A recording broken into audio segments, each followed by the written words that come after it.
Hello, Margaret Kuhlman here of Soul Astrology. Pluto is at the very end of Capricorn.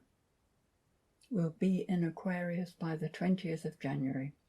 And apart from a brief dip back into Capricorn for 2.5 months from September, it will spend the next 20 years in Aquarius. So this is the last new moon to be in Capricorn at the same time as Pluto. In a way that speaks of completion, that this month completes something. I find these somethings all too big to know what they are, apart from in my own life, and perhaps you can feel that in yours. Completing something, which means that it's the work of completion. Capricorn is about foundations, getting the foundations strong and correct for whatever it is you want to build on them or attract towards yourself, so that they will be safe and last. Perhaps this is our opportunity to really check those foundations. I was listening to Eckhart Tolle the other day explaining how to manifest, and the key thing becomes very possible to work on this month, where the Sun and Moon are trining Uranus in Taurus. It's something to do with being somewhat detached from the outcome, so that you're clear about the goal, what you intend to achieve, but it's how you do the steps towards it, how you walk the path. It's not that the intention or goal don't matter. They do, but they're in the future, not in the present. And all our joyful energy is present, it's not future. We can't feel in the future now, we can only feel now. This is perhaps a good month for working on that. And I think perhaps it is that we know what we would like, the kind of foundation and the kind of life we would build on that, what we would like to have around us, how we would like to feel, who we would like perhaps to be with, although we don't know many people in the world, as it were. So there's so much we don't know. But we have an idea and a feeling in the heart, something that feels that good. That's a very definite direction, each one finding their own way. But it doesn't mean that we know how to achieve it, or when it will be achieved. What we do need is to walk the steps one at a time carefully, checking with reality at every step, so that the next step is built securely. This is Capricorn's way, Saturn's way, Saturn ruling a Capricorn. And Mars, who is the action planet, the motive force that gets us doing things, is also in Capricorn and sextiles Saturn. Really good connection.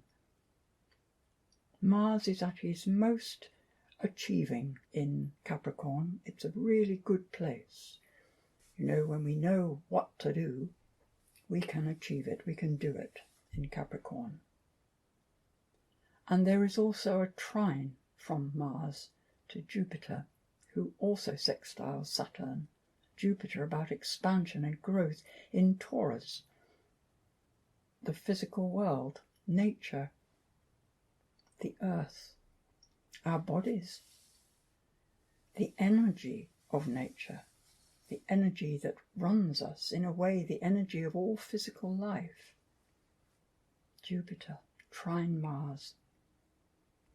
So if we work in Capricorn style, we will go far this month towards where we would like to be, although we may not know exactly what it's going to look like, or what steps we have to take until we get to them, one at a time.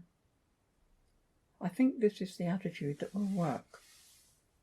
And it's an attitude, it's not a thought process. Thought processes tend to be ruled by Mercury, fast-moving mind. And Mercury, although in that beautiful place of Sagittarius, the last second of Sagittarius, which can see the bigger picture and communicate enthusiastically about it, or about anything else, is at right angles. It's square to Neptune. And it makes no other contacts with the rest of the chart. So it's as though the workings of the mind and our communications are a bit off the reality. The square to Neptune suggests that we could be leaping towards slightly the wrong direction in terms of shooting off mental arrows into the distant future without exactly knowing how we're going to get there. This is fine, it's okay. We don't have to know how to get there, but we do want to be going the right way. It's going to feel somewhat counterintuitive, I think, the various steps that we're going to need to take this month, the Capricorn steps. Sun and Moon are at right angles, exactly at right angles, to the nodes of the Moon in the chart. The sense of weight, slow plodding along, responsibility, all those things that one can feel in Capricorn if one is not feeling joyful, could be telling us that we're going the wrong way. But the fact of it is, the planets move around, the nodes move around the other way, every now and again they're at right angles to each other. That's part of the process. And this is where I feel that it's so important that we don't try to decide too categorically how the future ought to look or when it should arrive. And that's where the Sun-Moon trining Uranus comes in. As long as we can keep that sense of freedom about the future and appreciate that whatever steps are in front of us are the steps we have to take, that whatever we need will be that which is at our hand, then we need to not dream of and wish for other things, wish for things to be different from how they are. It's such a drain on that beautiful, competent energy that there is this month, if we will just go for it. So slowly does it, and enjoy the doing. Each step we take, each thing we do is an achievement. It's like enjoy the achievements as you go. Getting out of bed in the morning, looking at the sky. It's an achievement to live the day. So that when you go to bed at night, you can feel, yes, that was today. And I did this and this, and I didn't do that, but maybe that's tomorrow. And who knows, maybe it's just as well I didn't do that. Maybe there will be a better time for doing that. Look for the positive. Speak to the world positively. Joy attracts. Positivity attracts. By the full moon, of course, everything has moved on. 25th of January, Mercury is well into Capricorn and has caught up with Mars in the middle. So it's like we understand what we're supposed to be doing at that point. Supposed to be doing, okay. In fact, they trine Uranus. So perhaps we will have got the hang of it by then, that allowing things to go the way they need to go, and just doing the bit we can at the time. But there is that square to Chiron and the North Node. We could find ourselves complaining that we're off track, which again, we're not off track. It's just a sense of being off track. It doesn't mean that one actually is. But it does mean that we may find ourselves dealing with the bits that are left trailing, if you know what I mean. Because by then Pluto will be in Aquarius and the Sun will have gone into Aquarius and over it. Leo is opposite the Sun and Pluto, and squaring Jupiter tends to exaggerate that whole pattern. It's as though free, yay, what fun, have a celebration. But we still have to do this, and we haven't got that, and how can we gather together? This is the Mercury and Mars, and it's as though we can see, we can enjoy the way the future's going, but there are still some bits to do, the bits we didn't complete before. And of course, one can't say, I should have completed that before, because Mercury and Mars are in Capricorn. There's always something left over. So we just do the best we can and don't complain about it.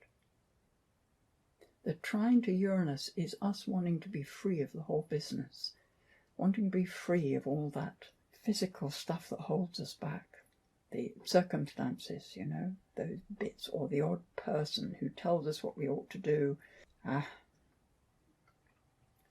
Venus has made her way into Capricorn and is making those beautiful connections to Saturn and Jupiter. So this is about how we are now relating to people. Well, I say now, I mean at the full moon and beyond, as Venus moves through Capricorn. There is a sense of responsibility about people, about what we ought to have done. And you've probably heard me say before, but whenever I hear that I ought to have done such and such, my thought is, no, definitely ought not to do it. Only do things when you feel you want to, when you don't have an inner obstacle to doing something. That's the time to do it. If it feels like an ought or a should, then we really shouldn't, because we're spreading resentment and negativity. So taking away the oughts and shoulds, we're liable to feel the plight of other people and want to help. And Saturn and Jupiter ensure that anything we do of that nature will be effective and valuable and valued. And maybe this is the bit that has us feeling we're dragging our heels a bit. The bits that may be left behind could be other people. So if you have found the first part of this month that you're moving well forward, the second half of the month could be about turning to bring along those people who are behind you, so that we all keep moving in the flow of life's changes. I want to sum up the month with a sentence which I have put in my letter, which you will find on my website. But I will read the sentence from the letter. So this is what I hope for myself, that I will remind myself of as I go through the month. Joyfully allow light through in every moment, and all will be done according to the law of love. That to me sums up these charts. Thank you. Dear ones, you are doing your best. Partially sighted and often deaf to spirit, what more could you ask of yourselves? So relax into your being alive, breathing, and allow the flow to flow through you. You will find in your inner allowing peace and stillness and space. And in that space, light will be, to warm your heart and lighten your thoughts. Allow the light of love to pass through you into this material world. And all is well done, and all is well.